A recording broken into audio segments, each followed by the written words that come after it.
The gentle murmur of the air conditioning within my workspace stood in stark opposition to the tempest of thoughts whirling within the recesses of my mind. I am Anna, a 28-year-old legal practitioner, and my current existence is a considerable departure from the upheaval of my formative years, a history I have securely concealed, even from those in my innermost circle. The tranquility of my professional haven was abruptly shattered by the insistent ringing of my phone, its display presenting an unfamiliar number that somehow exuded an ominously recognizable aura. With a hand hesitant in its movements, I answered the call, my spoken words a nuanced blend of professionalism and caution. "Anna, it's your father," the voice on the other end uttered, laced with a palpable nervousness that failed to assuage my mounting apprehension. A chill traversed my spine. It had been well over a decade since the last time I heard that voice, a voice that once signified safety and love but had metamorphosed into a symbol of betrayal and anguish. "Why are you calling me?" I inquired, my tone tinged with a mixture of curiosity and guarded skepticism. I asked my word, sharp, cutting through the silence that followed his introduction. "I'm in trouble, Anna, financially. I need your help," he said, his voice cracking slightly. His plea, however sincere it might have been, ignited a fire of resentment within me. "My help? Now you need me after all these years?" I retorted, disbelief and anger intermingling in my tone. "Yes, I wouldn't ask if it weren't serious. I'm really in a bind," he continued, desperation creeping into his voice. "You stopped being my father a long time ago. You can't just call me now and expect me to help," I responded, my voice cold and unwavering. There was a pause on the line, a heavy silence that felt like an unbridgeable chasm. "Anna, please, I'm still your dad," he said, a feeble attempt at rekindling a bond long extinguished. The word dad felt foreign, almost jarring. "A dad? You forfeited that title when you chose her over me," I said, the years of suppressed anger and hurt finding their way into my words. "You're my daughter," he pleaded. "I thought you thought wrong," I interrupted, cutting him off mid-sentence. "You made your choice years ago, and now I've made mine." My childhood before the age of 10 was filled with love and laughter, a testament to the wonderful life my parents and I shared in our small rented house. My mother, a beacon of joy and kindness, filled our days with warmth and our nights with stories and dreams. My father, once a playful and caring man, would spend evenings playing games with me or teaching me little things about the world. Our home was a cocoon of happiness, where every day was an adventure and every night a sweet dream. But our blissful life came to an abrupt halt with my mother's untimely death. The house that once echoed with laughter and love turned into a silent mausoleum of memories. I remember walking through the rooms, each corner a stark reminder of her absence. The loss was unbearable, not just for me but for my father, too, who had lost the love of his life. However, the depth of his grief seemed to diminish quickly, much to my confusion and dismay. Within just a few months he brought home Marissa, a woman who was to take a significant role in our lives. I recall the day he introduced her, a day that marked the end of my cherished childhood. "Anna, this is Marissa. She's going to be staying with us," my father announced one evening, his voice devoid of the warmth I was so accustomed to. I looked up at her, searching for a hint of motherly warmth or friendliness, but found none. Her presence was imposing, her gaze cold and calculating. From the very first moment, I sensed a change in the air, a shift that filled me with an unexplainable sense of dread. "Hello, Anna," Marissa said, her voice smooth yet devoid of genuine emotion. Her smile, rather than comforting, seemed to hide something sinister beneath its surface. In the days that followed, the house felt different, as if the walls themselves were recoiling from her presence. The cheerful memories of the past seemed to fade, replaced by a lingering unease that settled in every corner. I remember looking at Marissa, trying to find something redeeming or kind about her, but her every look, every gesture seemed to be laced with unspoken animosity. It was clear that she wasn't here to fill the void my mother had left, but to weave a new narrative, one in which I was an unwelcome part. As I watched her move around our home, a home that once felt safe and happy, I couldn't help but feel that her arrival was the beginning of something ominous. The way she looked at me, with eyes that seemed to hide more than they revealed, did not bode well for the future. The days following Marissa's arrival were like walking through a nightmare that I couldn't wake up from. The house, once filled with my mother's laughter and love, now felt cold and unwelcoming. Marissa's presence cast a shadow over everything, turning even the simplest daily routines into a series of struggles. One morning, as I sat down for breakfast, I noticed my food tasted unusually salty. "Marissa, did you put too much salt in this?" I asked, my voice hesitant. "Oh, did I? It must have been a mistake. Just eat it, Anna, don't be so picky," she replied, her tone dismissive, almost mocking. The incidents grew more frequent and spiteful. I remember finding my clothes ruined after laundry. "Marissa, my clothes are all faded. What happened?" I asked one day, holding up my once favorite dress, now discolored and unwearable. She glanced at it and shrugged nonchalantly. "Maybe the washing machine is acting up, or perhaps it's time you stop wearing such childish clothes." I felt a surge of frustration, but I knew arguing would only make things worse. Feeling helpless, I turned to my father, hoping he would see through her facade. "Dad, Marissa is ruining my things. She's always mean to me," I said one evening, my voice trembling with a mix of anger and sadness. My father's reaction was far from what I had hoped for. "Anna, you're imagining things. Marissa is doing her best to fit into our family. Stop causing trouble," he said sternly, his words cutting deep. "But Dad, it's the truth," I protested. He wouldn't listen. "That's enough, Anna. I don't want to hear any more of your accusations," he replied, his voice rising in anger. Each day became a battle, trying to navigate around Marissa's hostility and my father's indifference. The home that once felt like a sanctuary now felt like a prison. I started spending more time in my room, trying to escape the constant tension that hung in the air. Living in that house of horrors, I felt alone and misunderstood. The safety and happiness that once filled those walls were replaced by fear and anxiety. Every day, I longed for the past, for the times when my mother's smile was enough to light up the entire room, a stark contrast to the darkness that now lingered in every corner. Living with Marissa became a daily ordeal of evasion and endurance. Her hostility towards me escalated from verbal jabs to physical abuse. It started subtly, a pinch on my arm or a twist on my stomach, always in places easily concealed under my clothes. The pain was sharp, a cruel reminder of my helplessness in her presence. I developed strategies to avoid her, constantly alert to her whereabouts in the house. I would take long routes to my room or wait until she was occupied before I moved around. Despite my efforts, there were times when she caught me off guard, and those moments always resulted in some form of pain. One day, while I was quietly reading in the living room, Marissa walked in and, for no apparent reason, pinched my arm hard, her nails digging into my skin. I winced in pain but bit back any cry of protest. She looked at me with a cold, triumphant smirk before walking away. During one of Grandma's rare visits, she noticed my cautious movements and the way I flinched when Marissa's voice echoed through the house. "Anna, is everything all right at home?" Grandma asked, her voice filled with concern. I looked at her, my heart aching to tell her the truth, but fear and the desire to protect her from worry held me back. "Yes, Grandma, everything's fine. Just a lot of schoolwork," I lied, offering her a forced smile. She seemed unsure but didn't press further. I felt a twinge of guilt for deceiving her, but I couldn't bear the thought of causing her any distress. That evening, as Grandma left, I saw Marissa watching from the window, her expression one of satisfaction. It was as if she relished the fact that she had control over me, that she could hurt me and get away with it. Her triumphant look was a clear message that she was the one in power, and I was just a helpless player in her twisted game. I retreated to my room, feeling trapped in a cycle of abuse and silence. The physical pain from Marissa's pinches and twists was bearable compared to the emotional turmoil I felt. School was my sanctuary, a place where I could briefly escape the misery of my home life. But even there, the shadows of my struggles at home began to seep through.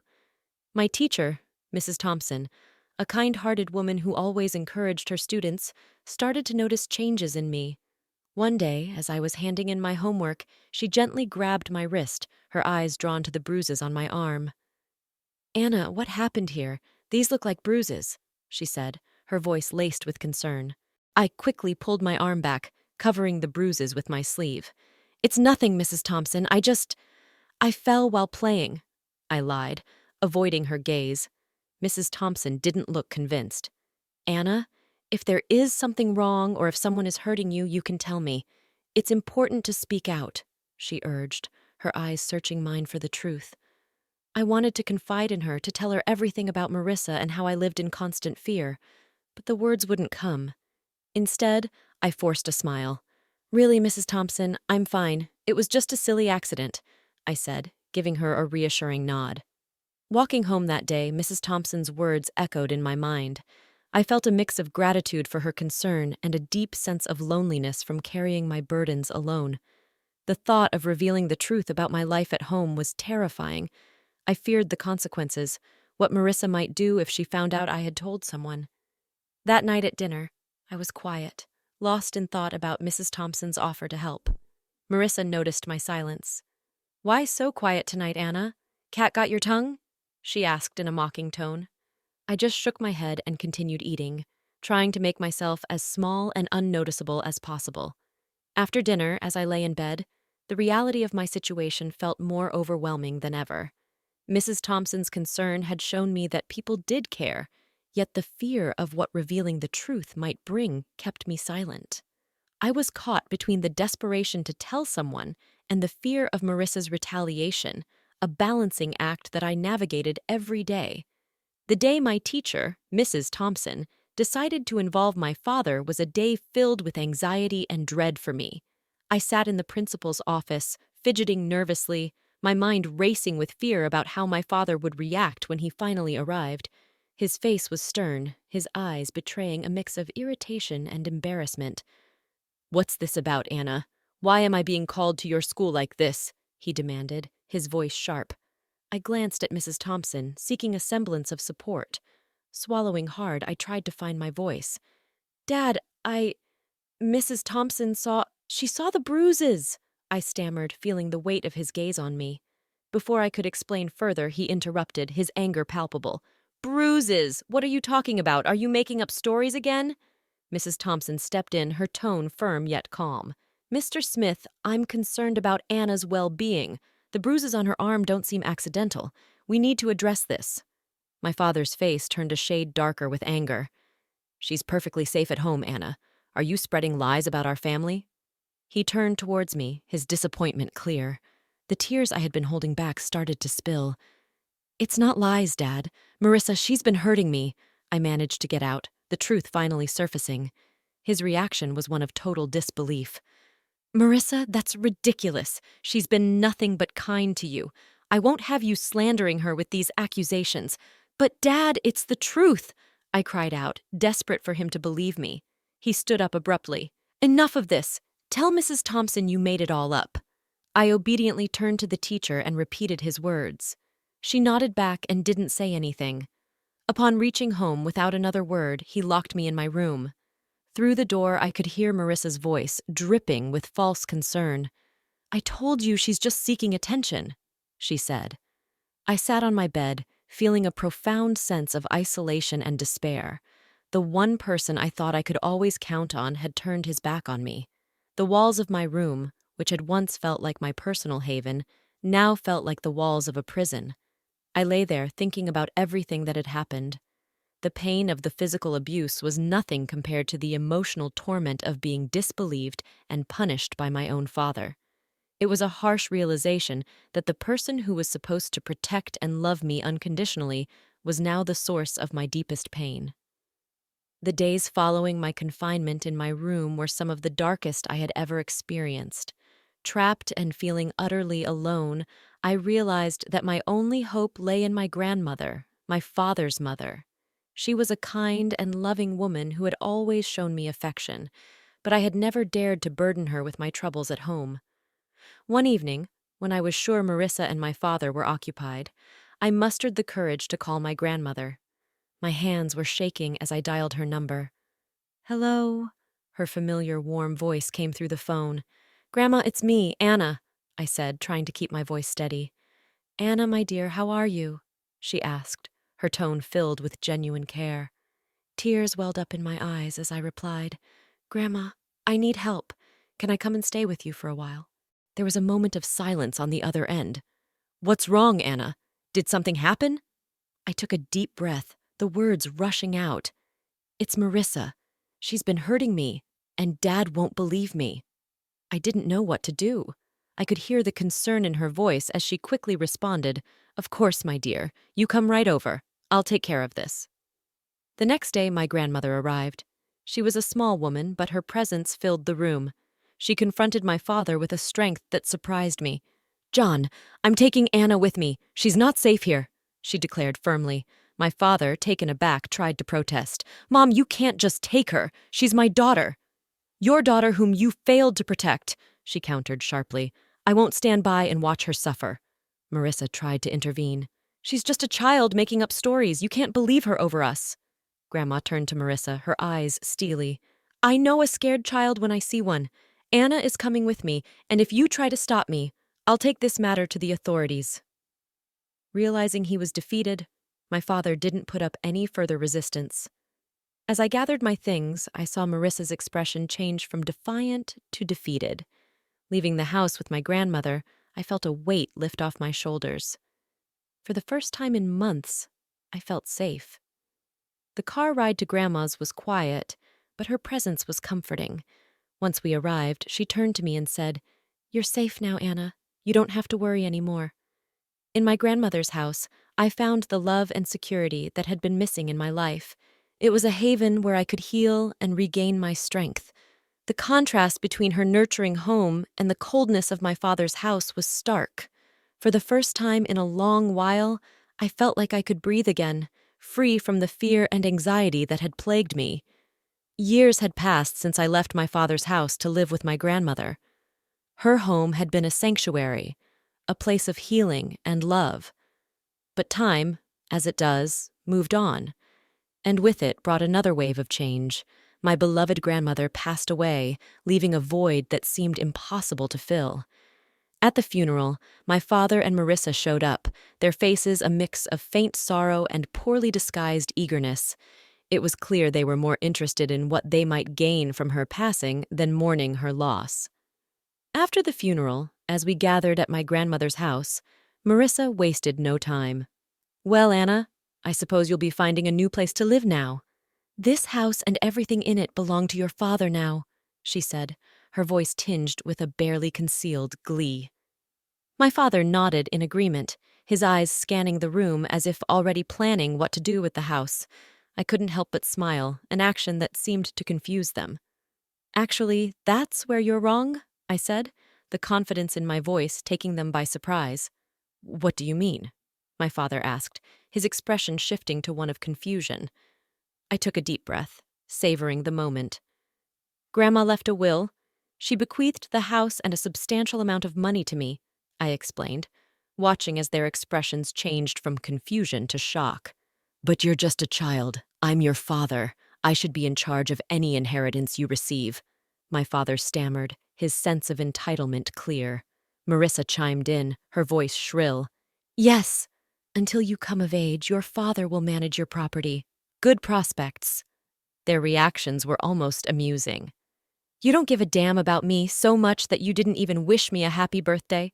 I turned 18 a month ago. I'm legally an adult now. I make my own decisions," I stated firmly, relishing the look of realization dawning on their faces. My father's expression turned from shock to anger, then to a sort of desperate pleading. "Anna, you can't do this. We're your family."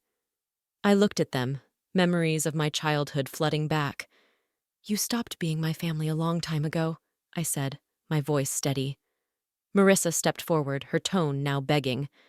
"At least let us stay in the house. We have nowhere else to go. We have not extended the lease of our house." I shook my head. "This is my house now. You'll need to find somewhere else." As they left, the weight of years of pain and neglect seemed to lift off my shoulders. I stood in the house that was now mine, a house filled with memories of my grandmother's love, and felt a sense of closure. The echoes of the past my father's call stirred remained. I sat there, phone in hand, feeling a tumult of emotions, anger, betrayal, and a sense of injustice. But amid all that, there was also a sense of strength, a reminder of the resilience that had carried me through the darkest of times.